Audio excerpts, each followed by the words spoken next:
we're gonna take a look today at the T-25. Now, what you need to know about the T-25 is that it is a Tier 5 premium tank, with which, in the German tree, situated here.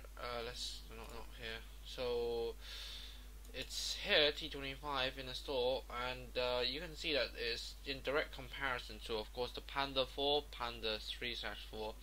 Now, the gun on the Panda 4H is the 10.5 or the 7.5 KWK 40L48, which is a viable option. But if I was driving a Panda 4, I'd probably drive with the 105 gun. So that gun is used on the Panda 3/4, the 7.5mm version. So let's compare the guns of the T-25, and then let's have a look.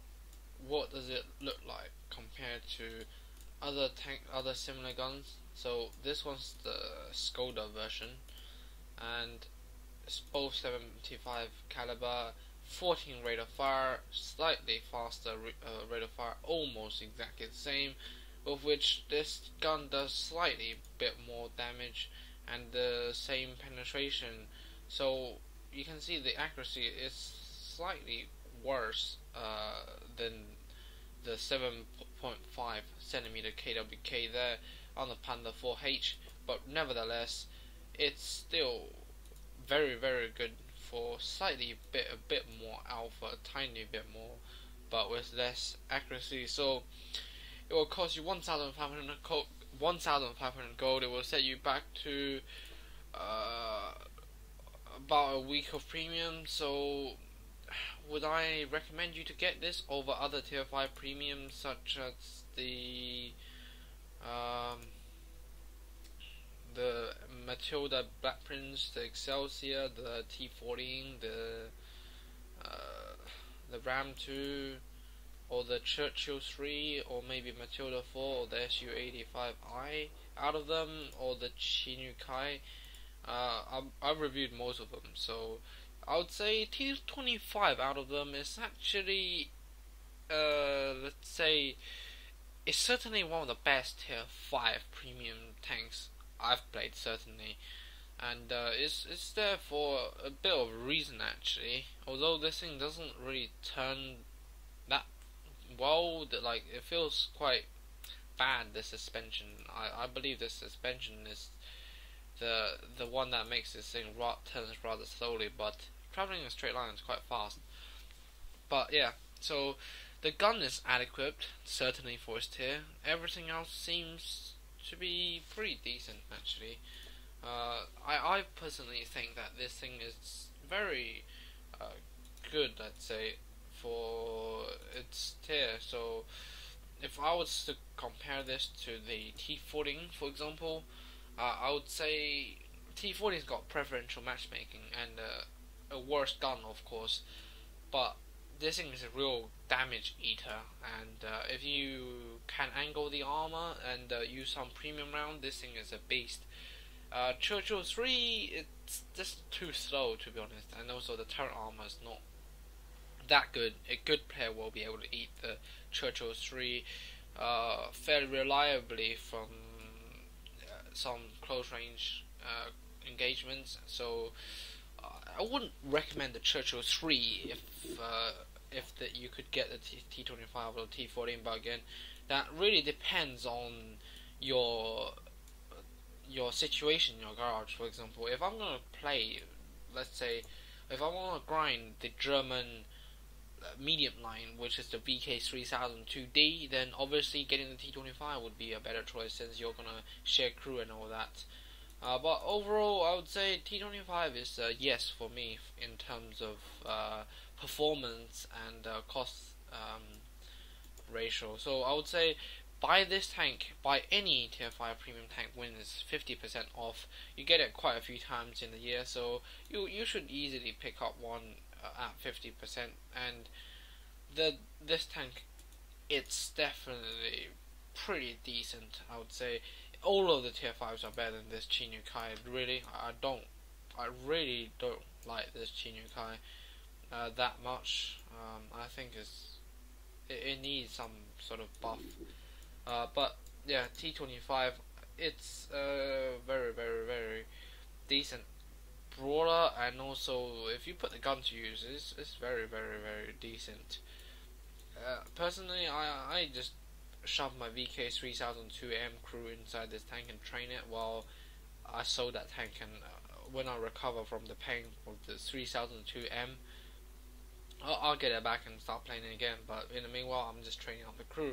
So yeah, the T-25 too, from the garage view, I would say you get yourself a enhanced gun lane drive because of the poor accuracy. You won't get word stabs, so the other one would be Rammer, and the third one either Vents or yeah, Vents, because the view range is only 320. In the next patch, T67 is going to get its view range enough, but just check out the view range. It's 370 base, so yeah, T25 view range is pretty shit. I would say, yeah, don't bother fitting a coded optics. I would recommend you to fire a bit of APCR from time to time. Also have around 3 to 2 rounds of HE. Again, it has an abundance of shells. I never really came to the trouble of running out of them. So, so far so good. So I already got my ace tanker out in this tank. So let's have a look at my performance in this tank compared to my other tanks basically. So at tier 5 we have the, let's see, LEFSH 60%, okay, never mind that. So yeah, Panda 4H, that was when I was a really bad noob. I was playing the Panda 4H. So yeah, that was one of my first tier 5 mediums, and it seems like I've done well in that one. T25, I've got 28 battles, of which most of them are played today, because a friend needed me to play with him in tier 5, and 758 average XP, of which, let's compare it to some other things. Obviously, it's not even close to as being good stats compared to T14. I think T14 is a monster, really, a monster. It is so capable in most situations where even if you can't pen them, load the gold, and you'll just do so well. And I think it's an all-to win tank almost, the T14. And T25, it's also not as OP as the T14. I think it's a good regular tank. If you're gonna have one regular tier 5, then as a premium tank, if your friend is, for example, platooned up with you, he's driving a KV1 or a T34, you can just flash up the T25 as it doesn't have any preferential matchmaking, which is actually beneficial in this kind, that you can actually use it with your friend without worrying about getting into tier 7 games. And I just think that T25 is a pretty nice tank.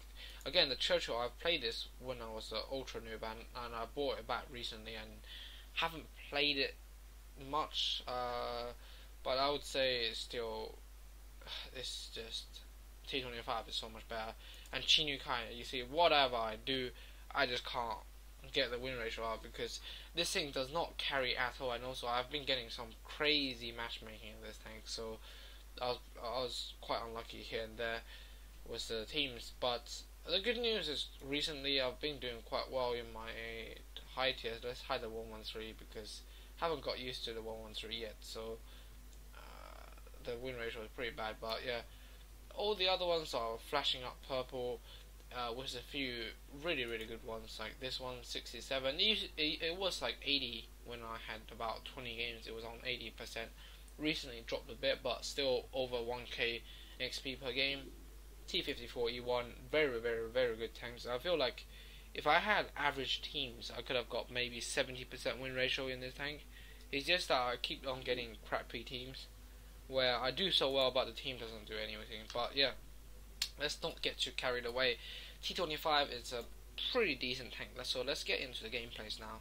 This matchup, you can see that I am in a fairly decent matchup, platooned up with my friend Famir, who is new to the game, so I'm trying to carry him a bit to boost his win ratio, because it doesn't seem like he's doing quite well playing on his own. So T-25, I'm gonna go to the ridge, well, the hill there, to dominate that position there, and you're gonna see me use this tank's great gun, in the fact that I actually managed to put a lot of shots on target very quickly, doing lots of damage. But you can see that I do have a bit of climbing problem here, but again, now I see a Stewart, not much of a problem. Try to shoot him there, but he's such retarded. He's so, I said not retarded, but newbie.